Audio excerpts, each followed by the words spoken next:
Hey guys, so today we'll be making these cute little fun projects, but before we get started, I want to give a shout out to my friend Jordan. Hey Jordan, thanks for all you and your mom do. I sure appreciate you. Now, let's get started making these cool Father's Day crafts. This week's videos on Maymay Made It are going to be all about Father's Day and manly crafts. I thought this would be kind of fun to do considering masculine projects can be kind of hard to do, and I thought I'll challenge myself and hopefully help some of you guys out when you're planning your Father's Day gifting ideas. So here's what I did for this first one. It's going to be super fun.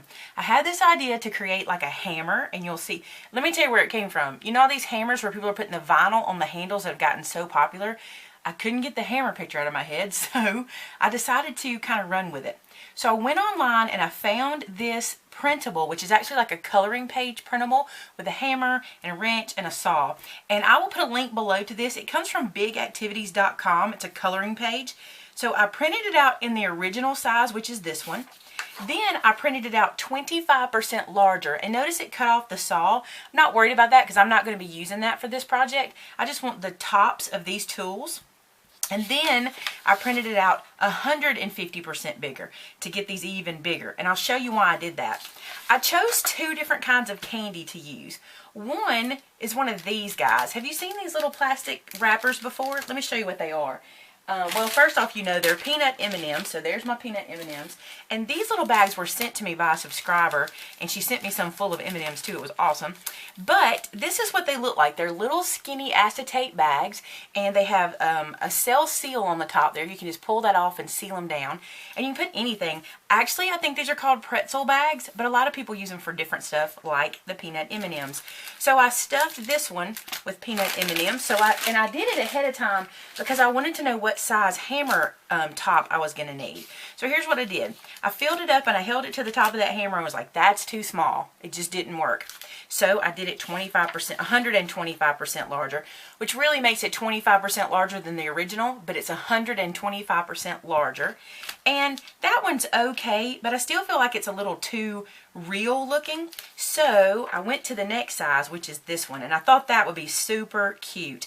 And so we're going to use this hammer head and create a hammer for Dad with some candy. The first thing we need to do is cut this pattern out. I almost used those big old scissors and they'd be too much. We're not really doing any serious fussy cutting here, and this is not going to be my end product anyway, so I'm just going to use my Tim Holtz scissors because I like the way they feel in my hand. I wish they had a better blade for fussy cutting because I do love the way these fit in my hand, but they have that little serrated edge that kind of messes up my fussy cutting, and the blades are a little chunky. Alright, so I'm going to cut this guy out. And the good thing about this, there is going to be some cutting of these little pieces and stuff like that. But for the most part, you're probably not going to make a lot of these for Father's Day, if you think about it. Now, I have a lot of fathers. That sounds weird, doesn't it? But here's the deal. I have a dad and a stepdad. I have a husband who is also the father of my children. And I have a granddad for the kids, which is also Vince's dad. So we have a lot of father figures in our family, but even at that, I'm only going to need to make about 6 or 8 of these to cover everybody. And so I thought this wouldn't be too much of an endeavor. But I want to tell you this, you can always use your Cricut software or your Silhouette software, or there's SVG files all over the place if you want to use your die cutting machine, because all you need is that little hammerhead to get you started. Okay, that was quick and easy, wasn't it? Now then, I've done a couple things I want to show you. I have some different papers, which I've hidden from myself. Here they are. Do you hide stuff from yourself in your craft room, or is that just me? I've chosen a couple different kind of papers. I want this yellow to be the background of my hammer, and I'll show you what I mean when we get to it. I'm going to kind of do a little tiny yellow border around the hammer, so I don't need that right now. But I went into my scrap drawer and I pulled out 2 pieces. See this silver piece of paper? It's white on the back and it's bright silver on the front. It comes this way, okay? And then I just grabbed a piece of scrap out of there that I thought I could use for the second option. Let me show you what that is. We've got a piece of cardstock and I have a piece of duct tape. So if you don't have silver paper like this, just grab you some duct tape and cover your paper in duct tape. And this is going to be just fine to give yourself a kind of industrial feel of paper. So you can do this. You can also cover some paper with aluminum foil. You may have some of that new foil product that's out that people are using. I bet you could somehow make a foiled hammer some way. But this is going to get us by for what we're doing today. I'm going to do both of these real quick just to show you what they look like. Alright, so we've got our paper ready, and the only thing you want to make sure of is the paper you've chosen, your hammer will fit. So if you do the duct tape and use a bigger size hammer, make sure you got enough duct tape on your cardstock. Now, I'm just going to flip this guy over, and I'm going to put this little hammer on here and trace it out. And, let's see, do I have anything to write with in the craft room today? I do. You know, I will pick up a pencil or a pen and just walk out of here with it, and then when I need it, I don't have it. I'm going to use a pen instead of a pencil today so you'll be able to see it on video. I've noticed that pencils can be kind of hard to see. Now I'm being very careful because this is just copy paper that I've used to make my pattern out of, and you know how it can move when you trace? So I'm taking my time, I'm not pressing too much against it, I'm basically just drawing around it, and then when I cut it out it'll be just fine. So we got that one done there. And now I'm going to go ahead and do the same thing on the back of this red paper. I'm tracing on the back because that way if I don't cut out perfectly, it's not going to matter. But this way I'll know that I have a nice silver hammer. So I'm going to trace this one. I'm going to cut them out and we'll get right back together. While I cut this out, I want to tell you something. If for some reason your project needs the hammer to go in a different direction, when you trace it on the back, just flip your pattern over. And that way, if you want your hammer to face to the right or to the left specifically, you'll get it that way by just flipping your pattern. Because my paper is going to be one-sided. I'm not going to be able to flip it either way. If you use a two-sided piece of paper, you won't even have that problem because you can just flip the hammerhead either which way you want it to go. And every time I say hammerhead, I think of a shark. So every time I say it in here, that's what you'll think of now since I said it probably.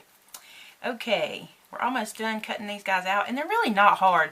If you had to make 15 or 20 of these, you could so sit down in front of the TV and cut these out while watching something.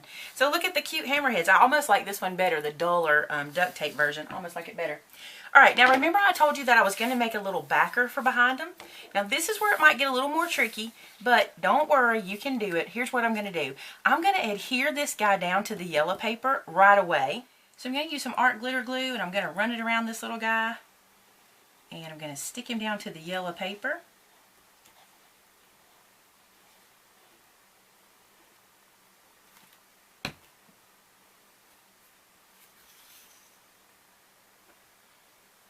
Okay, and let's just put him here. And I'm going to make sure I have a little bit of room around it. Like you don't want to put this all the way in the top corner because we're going to trim out and leave some of that yellow paper showing. I just think it'll make the hammer pop a little more since it's going to be kind of in the air at the top of our little M&M holders. So let's do this one as well. So we got him good into place. If you have some scraps in your drawer that are yellow, or you could even use red behind it, I just think yellow will really pop. If you have some scraps in your drawer, you can just do that. Now here's where we're going to freehand a little bit, and you can decide what scissors you freehand best with. I'm going to use my little fussy cutting scissors. I'm going to cut this away really quick, leaving plenty of room around. And again, use some scrap if you got it. Now I'm just going to run around, and as if we had stamped this hammer, you know how when you stamp something and you cut it out and you just leave a little border? That's what we're going to do. I'm just going to free flow cut it. And it doesn't have to be perfect. And the hammers always remind me of my dad, which is funny because he taught me how to hammer. And you guys, I don't know if you know, there's a technique to hammering. I'm sure all you fellas that use a hammer all the time know. But my dad taught me how to hammer, and ever since, I'll never forget thinking, I thought I would know how to use a hammer, and Dad was like, let me show you this trick. If you don't know the trick, this is what Dad says. He says, hold the hammer at the end. You get more leverage that way. I was holding it up here, and he was like, no, no, no, no. So he corrected me, and I'm glad he did. Dads teach us good stuff. Okay, now then I'm going to trim this away. And so see now how the hammerhead just really pops. You can really see it better with that yellow border. I think using black paper wouldn't help because I think that would make it kind of blend in, and probably even using like a craft paper would make it blend in a little much. So that's why I went with the yellow. White might be a good option. A bright pink, and don't think that's crazy because both of my brother and one of my nephews are big fans of hot pink. They're colorblind, but they can make out hot pink, and so they have always been big fans of that color. So I'm going to cut this one out, and we'll keep going with our little hammer Father's Day treat. Okay, so while you guys weren't looking, I went ahead and did one of these little plier heads, which is another one of the patterns on the page. And I did it in the shiny silver, so I'm just going to use those two and put this one away for another project.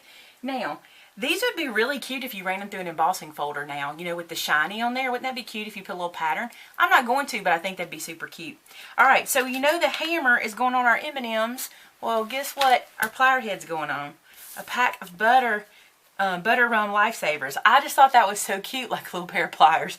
And I know my dad loves these lifesavers, so I think that's really super cute. So here's what I'm going to do. I'm going to take this little hammerhead and I'm going to put it on the back here. Now you can use whatever adhesive you have. You could use glue dots, which would work great. I'm out of glue dots right now. I'm going to use some of my sticky tape that I use for just about everything. And I'm just going to put a couple of pieces on here so I can make sure it stays on. And like, these are not going to be something that they're going to keep forever. You know, this part is just the wrapper, basically. It's like wrapping paper. So it doesn't have to be something that stays, you know, forever. As long as Dad can get it and see how cute it is. Now then, I'm going to take this little hammer guy and stick it down to the top. And I'm going to try not to curve it around too much, but I do want it to stick good. So there's our little hammer. How cute, right? We're not done, though. You know we got to add some other little touches. And then, let's do the same thing with our pliers. No, is this a wrench? Uh-oh. Dad wouldn't be happy that I didn't remember. I think it's a wrench now that I say pliers. He wouldn't be happy. Dad taught me a lot of stuff in the tool room. A lot of stuff in the garage. So I should know. Yes, this is a wrench. Now the wrench is going to go right up here. Just like that. So now we have a hammer and a wrench. So cute. Alright, let's do the next part. Now the next thing we're going to do is I have this little white piece of paper that I have corner punched with my angle punch to give me the look of a tag. And now I'm going to poke some holes in it and get my crocodile. I'm going to poke a hole up here in the top for my tag to tie it on to the hammer. Like so. Now, you could connect these guys together and tie a little ribbon around them, or do them like this and tie the ribbon around them. But I'm going to be using these in a project for my Patreon page. We do a make and take class on Patreon, and that'll be this Saturday. So these are going into a little project I made, and I need them to be separate. So I'm just going to put a tag on one of them to just kind of give you an idea of what that looks like. So, but like I said, you could put them together. So let's work on the tag. So on my action stamp set, I have these little words that say to and from. So I'm going to grab those off of that set.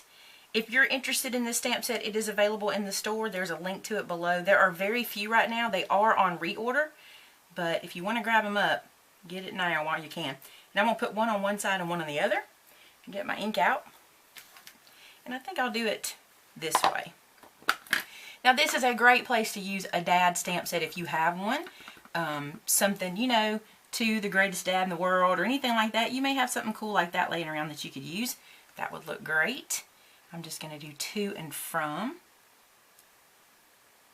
Just like that. I love having stamp sets like that you can use for just little things. You know, that's something that you need all the time, are those words. Now from that same stamp set, I'm going to use the stitch line, which is this, that looks like a line of stitching down the page.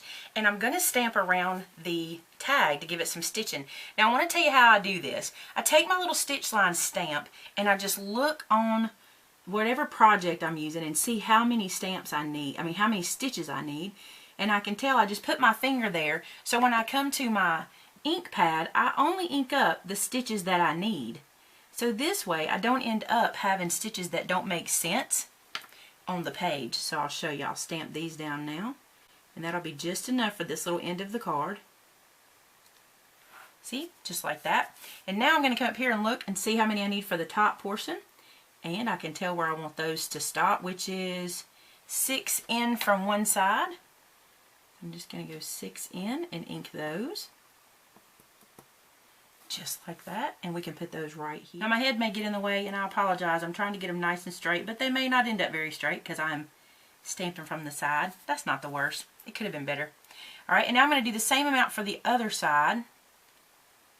So I'm going to go 6 stitches in and ink up. This is what they're calling selective stamping nowadays. So you're kind of selecting the portion of the stamp you want to ink and only using that portion. Now I'll do the same thing. Periodically wipe your stamp off and just clean some of the ink. I just have a little towel that I use in my lap. So now I'm going to get 3 for this side. I love these little stitches. If you don't like to draw stitches, if you don't like to draw, try to get them perfect on your own, you can use this little guy and get a pretty good result. Especially when you can get over the top and see what you're doing. But I'm trying not to block your view. See, that one did real good. Just trying not to block you. Alright, and then for here I just need 4. So just ink up 4 of those guys and put them in place. There we go. All stitched up and ready to go. Now you could also mat this little one if you want to, cut a piece to go around it for it to hang off. I'm not going to. So to and from, and how about some black baker's twine? I think baker's twine works really good for manly projects because it's just not very feminine. It's not like using ribbon. But you know what else works good is like twine. That works really good too. Now I'm going to double this because I also like a double thickness of baker's twine. I just think it looks cuter and it gives you a little more color. And I'm using the black because I think the black is very manly. So now I'm just going to tie this little guy on. Just going to wrap some behind the back. Bring my tag to the front. Do a little tying. 2 pieces of baker's twine is also easier to hold than 1 single piece. So just tie that on there.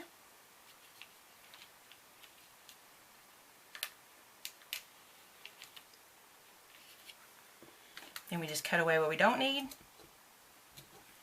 Just like that. Look how cute it is. I just love it. I think dads are going to like this. Now remember, I'm going to do some more with these guys, but it's going to be on a project on the Patreon page, which is the Make and Take class. Now I've had people ask me about how that works, and I want to tell you real quick. So if you're not interested in the Patreon Make and Take, you can leave us right now, and that is your video for today, and I appreciate you watching so much, and that way you don't have to listen to me ramble. For our Make and Take class, any pledge you make on the Patreon page from $1 up gets you access to all of my extra videos and giveaways and things like that. And once a month, because we reached a specific goal, now we have a Make and Take class where I put the list of materials you're going to need up on the Patreon page, so you get that little message that that is up, and then a week later I do the class. So this week's class on Saturday will be a special little treat holder to put these guys in, which I think you're going to really like. So if you're interested in taking my Make and Take class, it's $1 or more per month, whatever you want to donate, onto the Patreon page. There'll be a link below, and there'll be some more descriptions of that stuff in there. And I look forward to seeing you more. Alright guys, thanks so much for watching. Have fun making your little tools for Dad and giving him some sweets for Father's Day. I'll see you on Wednesday with another Father's Day project. Talk to you soon. Bye-bye.